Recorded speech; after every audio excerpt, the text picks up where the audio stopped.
പ്രതിസന്ധിയെ നോക്കിയിട്ട് ഈ പ്രതിസന്ധിയെ ഓവർകം ചെയ്ത് അക്കരയ്ക്ക് പോകുവാൻ എനിക്ക് കഴിയില്ല എന്ന് നിന്റെ ബുദ്ധി പറഞ്ഞേക്കാം. നിന്നെ വിളിച്ചതാരാ? നിന്നെ വിളിച്ചതാരാ? ജീവനുള്ള ദൈവമാണ്. മോശ കുഞ്ഞെ നൈൽ നദിയിൽ കൊന്നുകളയുവാൻ സാത്താനും അവന്റെ ദൂതന്മാരും പദ്ധതിയിട്ടപ്പോൾ സ്വർഗം അവന് വേണ്ടി പ്രവർത്തിച്ചു. ഹല്ലേലൂയ. എനിക്കും നിനക്കും വേണ്ടി ശത്രു വാദിച്ചുകൊണ്ടിരിക്കുക. ഈ മാർഗത്തിൽ നിന്ന് മാറ്റിക്കളയുവാൻ, ഈ ആരാധനയിൽ നിന്ന് മാറ്റിക്കളയുവാൻ, ഈ ദൈവകൃപയിൽ നിന്ന് മാറ്റിക്കളയുവാൻ സാത്താനും അവന്റെ ദൂതന്മാരും വാദിച്ചു കൊണ്ടിരിക്കുകയാ. ഇന്ന് പകൽക്കാലം ആത്മാവിൽ ക്രമം പ്രാപിച്ച പ്രിയ ദൈവമക്കളെ, നമ്മളെ വിളിച്ചത് മുമ്പോട്ട് പോകാനാണ്. ഹല്ലേലൂയ. മോശകുഞ്ഞേ, നിന്നെ വിളിച്ചവൻ വിശ്വസ്തനാണ്. ഹല്ലേലൂയ. നിന്നെ നൈൽ നദിയിൽ കൊണ്ട് മുക്കിക്കൊല്ലാൻ പദ്ധതിയിട്ടാലും വാഗ്ദത്തം നിന്നിൽ വെളിപ്പെടുകയാ. എന്നെയും നിന്നെയും വിളിച്ച ദൈവം നമ്മുടെ ജീവിതത്തിൽ ഒരു വലിയ വാഗ്ദത്തമുണ്ട്. നിന്നെ എവിടെ എത്തിക്കാമോ അവിടെ എത്തിക്കാമോ. ദൈവത്തിന് വലിയ വാഗ്ദത്തമുണ്ട്. അവിടെ എത്തിക്കേണ്ടിടത്ത് പരിശുദ്ധാത്മാവ് തക്ക സമയത്ത് എത്തിക്കുവാനിടയായി തീരും. 40 ലക്ഷം ജനത്തെ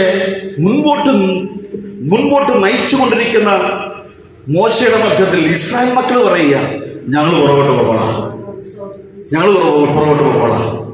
കൃപ പ്രാപിച്ച മോശ എന്താ പറഞ്ഞേ?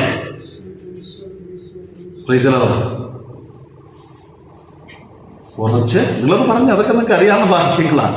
ഉറച്ചു നിൽക്ക്, ദൈവമെന്ന് നിങ്ങൾക്ക് ചെയ്യുന്ന രക്ഷ കണ്ടുകൊള്ളുവിൻ. ഇന്ന് കണ്ട മിസ്രയീമിനെ നിങ്ങൾ, എന്നാ വാക്യമല്ലേ അത്? ആ വാക്യത്തിന് തൊട്ടടിവശത്ത് കാണുകയാണേ, തൊട്ടടുത്ത കണ്ണിക ആ വാക്യത്തിന്റെ വെളിപ്പാട് വെളിപ്പെടുകയാണ്. ഉറച്ചു നിൽപ്പീൻ. ഇസ്രായേൽ മക്കൾ പുറകോട്ട് പോകുക. വിളിച്ചത് എങ്ങോട്ടാ? മുമ്പോട്ടാ. എങ്ങോട്ടാ? കനാൻദേശത്തേക്കാ. വിളിച്ചത് മുമ്പോട്ടാ. ജനം സാഹചര്യങ്ങൾ കണ്ടുകൊണ്ട്, ചെങ്കടൽ കണ്ടുകൊണ്ട്, പ്രതിസന്ധി കൊണ്ടുകൊണ്ട് പുറകോട്ട് സ്റ്റെപ്പ് വെച്ചു.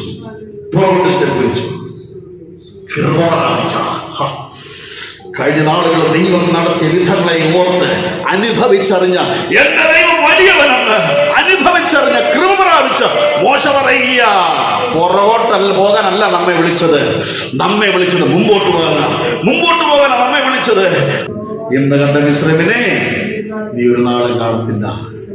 ഉറച്ചു നിന്ന ഇസ്രായേൽ മക്കളുടെ മധ്യത്തിൽ ചെങ്കൽ പാതയാക്കി ഒരുക്കി.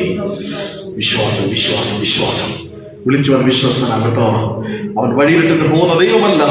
എവിടെയാണോ എത്തിക്കാമെന്ന് പറഞ്ഞത് അവിടേക്ക് എത്തിക്കുവാൻ ശക്തിയുള്ള ദൈവം.